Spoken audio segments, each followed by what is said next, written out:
계속해서 김성환 시사평론가와 함께 대통령 기자회견 얘기를 계속 이어가도록 하겠습니다. 어서 오십시오. 네, 안녕하세요. 예. 각본 없이 손을 들고 대통령에게 자기를 이제 존재감을 알리는데 부채도 나왔군요. 손부채도 등장을 했습니다. 근데 저런 형식이나 내용 보시니까 어떻습니까? 이전 정부 때 비해서 굉장히 좀 비교가 되죠. 예. 이전 정부 때는 전부 다 각본을 짜놓고 질문지까지 전부 청와대에 전달하고 난 다음에 기자회견이 이루어졌는데 문재인 정부 들어서서 그런 각본 없는 기자회견을 많이 보고 있지 않습니까? 근데 뭐 문재인 정부 들어서서 처음 있는 일은 아니기 때문에 새삼스러울 것은 없었다 이렇게 생각이 되는데요. 다만 좀 혹시 문재인 대통령 표정이나 예. 또 말투 그리고 헤어스타일 이런 거 관찰하셨어요? 아니요, 전혀 뭐. 저는 뭐 저만 느낀 건지는 예. 모르겠지만 이전보다는 확실히 좀 자신감 넘치는 모습이었고 좀 더 젊어 보인다고 해야 될까요? 그래요? 그런 모습들이 저는 좀 느껴졌거든요. 예. 네, 뭐 제 추측일 수도 있겠습니다만 문재인 대통령 1호 공약인 공수처 문제라든가 그리고 검찰개혁 그리고 정치개혁과 관련돼 있는 뭐 유천 3법까지 국회에서 어찌됐든 간에 개혁이라는 게 입법적인 방식으로 개혁이 이루어지고 있다. 그 디딤돌을 놨다고 하는 점에서 문 대통령의 표정이 한결 좀 가벼워 보인다고 할까요? 그런 예. 점들이 전 눈에 띄었습니다. 확실히 200명 넘는 기자들을 그때그때 그냥 지목해서 무작위로 질문을 받다 보니까 질문이 이쪽으로 갔다 저쪽으로 갔다 하기도 하고 한쪽 분야에 대한 질문이 너무 많아지기도 하고 이런 애로사항은 좀 있었습니다만은 나름대로 대통령이 거의 모든 현안에 대해서 물으면 묻는 대로 다 답할 수 있다는 것만 해도 나름대로 준비를 많이 하고 있는 것 같다. 또 국정에 신경을 쓰고 있는 것 같다는 얘기를 생각을 하게 됩니다. 그런데 근데 뭐 모든 얘기를 다 했기 때문에 저것을 다 쫓아가기는 어렵고 제일 질문이 많이 나왔던 검찰개혁 얘기를 좀 많이 좀 해봐야 될 것 같습니다. 윤석열 총장을 신임하느냐라고 단도직입적으로 물은 것 같은데 거기에 대해서 네 신임합니다라는 대답은 아니지만 국민한테 신뢰받는데 이렇게 하면 더 신뢰받겠죠? 이런 대답이 나왔어요. 앞서 기자가 기생충의 대사도 좀 얘기를 예. 했는데요. 저는 영화 대사에 빗대서 저도 말씀드리면 미치도록 믿고 싶다. 그렇게 표현하면 어떨까 하는 생각을 좀 하게 되는데요. 정말 믿고 싶다. 근데 네. 조금 불안한 게 그럼 뒤에 깔려 있다는 얘기인가요? 왜냐하면 지난번에 11월에 국민과의 대화를 했을 때 그때는 윤석열 검찰총장을 믿는다, 신뢰한다 이렇게 표현했거든요. 근데 이번에는 신뢰란 말이 없었어요. 예. 얘기는 뭐냐면 여러 뭐 우여곡절도 있고 약간 문 대통령 입장에서는 못마땅한 부분들도 있겠지만 예. 그래도 미치도록 믿고 싶다. 윤석열 검찰총장을 계속 믿고 싶다라고 하는 감정을 좀 표현한 거 아닌가 싶습니다. 그러니까 지난번에 이제 문재인 대통령이 7월 25일이었나요? 윤석열 검찰총장한테 이례적으로 임명장을 수여하는 장면이 거의 생중계되다시피 공개가 됐었거든요. 예. 그때 이제 살아있는 권력에 대해서도 수사하라 이것만 많은 분들이 기억하시는데요.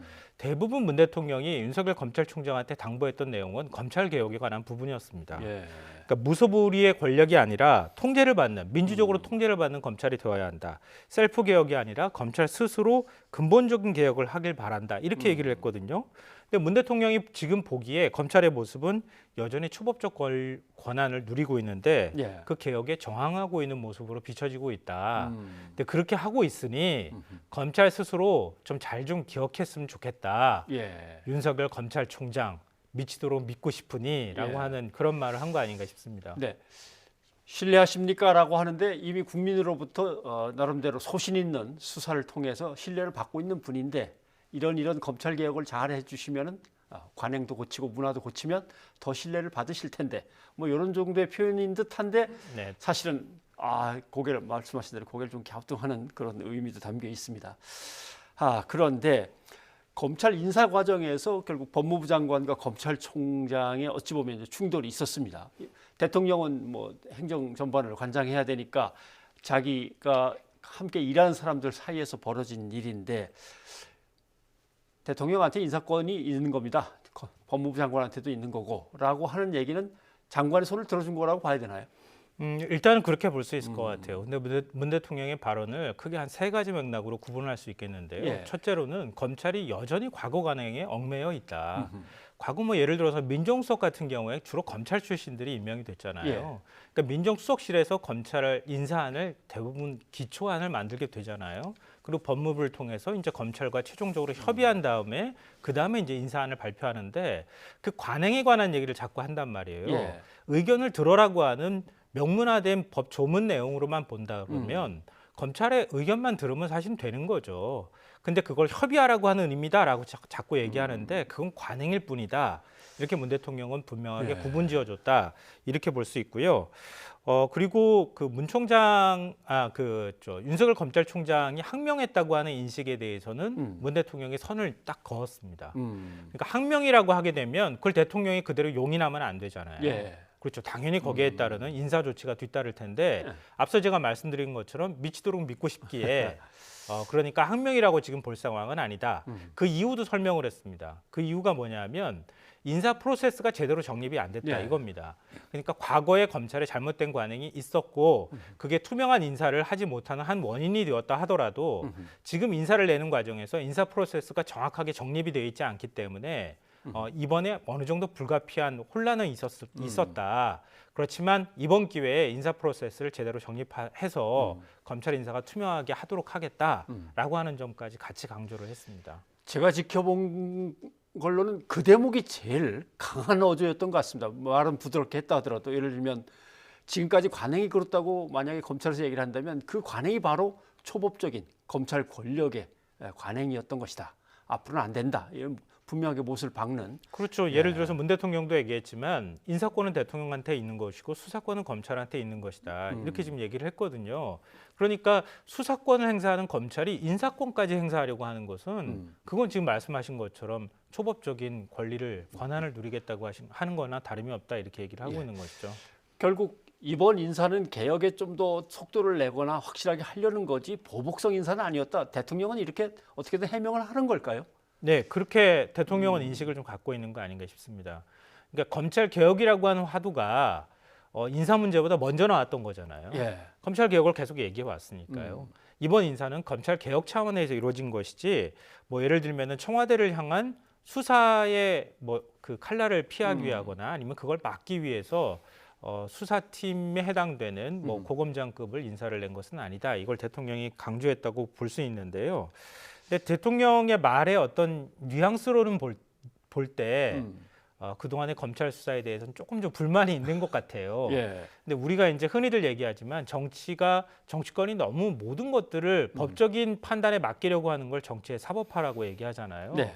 그러니까 사법의 정치화라고 하기에는 사법부는 아니니까 검찰이 저는 검찰의 정치화라고 하는 개념으로 좀 말씀드리고 싶은데요. 검찰이 수사를 할 때 우리가 이제 그 칼잡이라고 보통 검사들을 표현하잖아요. 칼잡이의 경우에는 칼을 사용할 때 그 칼이 얼마나 무서운지를 잘 알아야 되는 거죠. 그러니까 과거의 무사들이 자기 도를 수련하거나 이런 모습들을 많이 보이는 거거든요. 근데 지금 검찰의 그 칼 끝에는 뭔가의 사심이나 정치적 의도가 포함이 됐다. 이렇게 문재인 대통령은 보고 있는 것 같아요. 그러니까 그걸 어떤 말로 풀어서 얘기를 했냐면은 살아있는 권력, 과거 권력, 그리고 검찰의 수사의 공정함 이런 것들이 그러니까 지금 검찰은 그런 공정함을 제대로 보여주고 있지 못하다.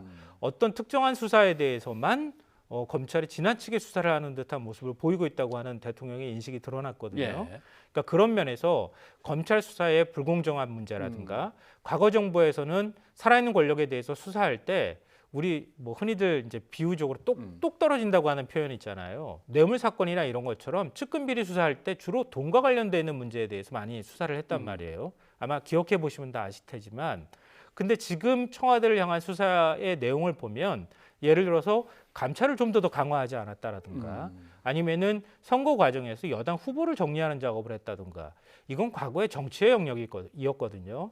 근데 검찰이 그런 정치의 영역으로까지 뛰어들어서 그 유무죄를 판단하기 시작하면 그러면은 정치의 모든 행위 자체가 다 유무죄 판단을 받아야 되는 문제가 될 수 있다. 예. 그거는 선택적인 수사에 해당이 된다라고 하는 대통령의 인식이 숨어 있는 것 아닐까라고 저는 생각합니다. 예. 아무튼 대통령이 선택적 수사라고 하는 것을 자꾸 문제 제기를 한 것은 바로 이제 그런 의미를 담고 있겠고 그렇지만 또 검찰은 검찰대로 대통령이 어떻게 강조를 했건 수사하던 것은 엄정하게 계속 수사를 하면 되는 겁니다. 네, 그죠? 그렇죠. 네. 사람이 바뀐다고 해서 수사를 못하면은 그건 네. 검찰 조직이 무능력하다고 하는 걸 증명해 보이는 건 혹시 아니겠습니까? 뭐 피의자라든가 참고인들이 이게 검찰 인사가 다 끝나면은 내가 좀 더 편안한 입장에서 수사받지 않을까 하면서 기일을 연장한다든가 뭐 이런 게 있을 수도 있는데 아무튼 검찰로서는 소신껏 엄정하게 대통령이 인정한 대로 수사의 의지를 보여주면 되는 것이고 조국 전 장관에 대해서는 참 안타깝다. 차라리 하지 말 것을 이렇게 생각하고 있을 줄 알았더니 이번에 표현은 놓아줍시다라는 표현으로 이제 지배하게 되는데 이걸 후회를 안 하는 모습일까요? 근데 저는 뭐 두 가지 감정이 다 섞여 있는 것 같은데요. 일단 문 대통령의 발언으로 보면 좀 미안함이 더 많이 묻어나는 거 아닌가 싶어요. 예. 사실은 조국 장관 임명에 있어서는 제가 볼 땐 조국 장관의 의지라기보다는 문 대통령의 뜻이 더 많이 담겨 있던 인사였던 것이다 이렇게 보거든요. 왜냐하면 문 대통령이 조국 장관이 자진 사퇴하고 난 다음에 그 직후에 청와대 수보 회의죠, 수석 보좌관 회의에서 예. 바로 입장을 발표했잖아요. 그때 이제 조국 장관하고 윤석열 검찰총장이 환상의 조합을 이뤄서 검찰 개혁을 이루길 바랐다. 이게 헛된 꿈이 되고 말았다 이렇게 표현했거든요.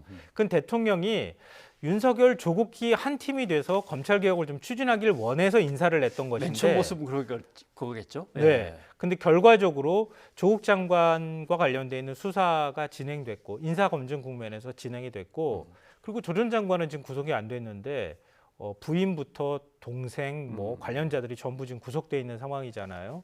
근데 그것도 사실 인사 검증이라고 하는 영역으로 보면은 좀 이전하고 좀 다른 인사 검증의 패턴들이 나타났고 검찰 수사도 이전과는 좀 다른 모습의 패턴의 검찰 수사들이 나타났단 말이에요. 예. 그거는 결과로 말해도 조국 장관 구속영장이 기각됐고 뭐 그 위에 이제 하명 수사 문제에 대해서 송병기 부시장 구속영장이 기각되고 예. 이런 것들하고 연결되는 문제가 아닐까 싶어요. 근데 그런 걸로 보면 내가 그나마 뭐 사회적으로 어떻게 보면 굉장히 평판도 좋고 잘 예. 나가는 사람이었는데 법무부 장관 임명하고 검찰이 개혁에 저항했든 아니든 간에 결과적으로 보면은 재판을 받는 처지가 됐다. 그런 것에 관한 미안함도 좀 일부 있을 것 같고 한편으로는 저는 약간의 후회 감정도 좀 담겨 있지 않을까 하는 생각도 합니다.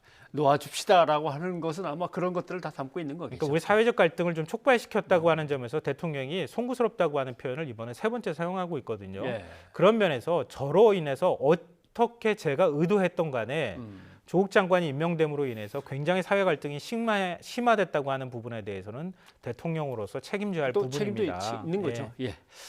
자, 이제 검찰 개혁 법안들은 다 통과가 됐습니다만 이제 시행령을 만들고 거기에 맞춰서 부서를 조정하고 이제 복잡한 문제들이 사실 많이 남아 있습니다.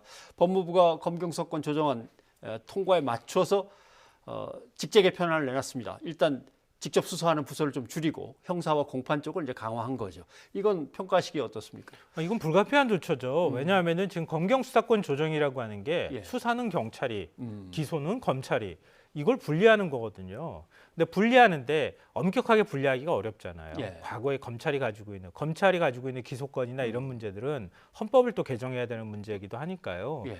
그러니까 경찰에 수사 종결권을 주고 수사를 하도록 하되 그 내용들을 검찰이 금융, 그 조세, 증권, 외사 이런 부분에 있어서 수사권들은 그대로 갖고 있으면서 보완하는 예. 이런 형태가 되기 때문에 과거에 직접 수사부서라고 얘기하는 인지부서라고 흔히들 얘기하는 지금 반부패 수사부, 특수부, 예. 그리고 공안부라고 하는 공공수사부 이런 부분들이 경찰의 수사를 하도록 두려면은 검찰이 그런 부분들을 조직 개편을 하고 축소할 수밖에 없다. 예. 근데 다만 이제 그 동안에 검찰이 가지고 있는 수사에 대한 노하우는 상당히 있을 수 있거든요. 그렇죠. 전문 예. 수사 분야에 대해서는 네. 그런 부분들을 어떻게 잘 유지하느냐 이거는 아주 세밀하게 좀 조율하는 작업이 필요하지 않을까 싶습니다. 네. 오늘 시간이 모자라서 다 얘기를 못 합니다만은 근데 이제 생각해 보면 검찰과 경찰이 수사권을 놓고 서로 누가 더 가져가느냐의 문제고 공공 영역의 수사를 확대하기 위해서 공수처가 생기고 있는데 이게 국민은 엄청나게 커지는 수사기관들을 바라보면서 국민에게 뭐가 돌아왔는가 이 문제도 한번 따져봐야 될 것 같고 대국민 법률 서비스를 과연 이렇게 되면 더 잘해줄 수 있는 건가? 또 경찰은 또 어떻게 개혁하지? 이런 문제들은 나중에 한번 시간을 갖고 또 얘기를 나눠보시죠. 간단하게 말씀드리면요, 그냥 권한이 막강했던 무소불위의 권한을 휘두르는 그런 권력기관이 있었는데 그 권력기관들이 권력을 내려놓게 되면 자연스럽게 어깨에 힘이 빠지고 그리고 국민들하고 좀 더 가까이 다가갈 수 있지 않겠습니까? 예. 그런 부분들이 앞으로 어떻게 나타나는지는 세부적인 조율 작업들이 지금 첫 발 뗐으니까 세부적인 조율 작업들을 잘 해서 검경 수사권 조정이나 이런 것들이 완성되는 한 1년 뒤 정도 돼야 그래야 좀 그림이 다 보이지 않을까 싶습니다. 그렇겠죠. 예, 그때까지 기대를 가지면서 또 나름대로 어떤 민주적인 감시 또는 통제 같은 것들은 국민들도 더 인식을 해 나가야 될 것 같습니다. 예, 고맙습니다. 네.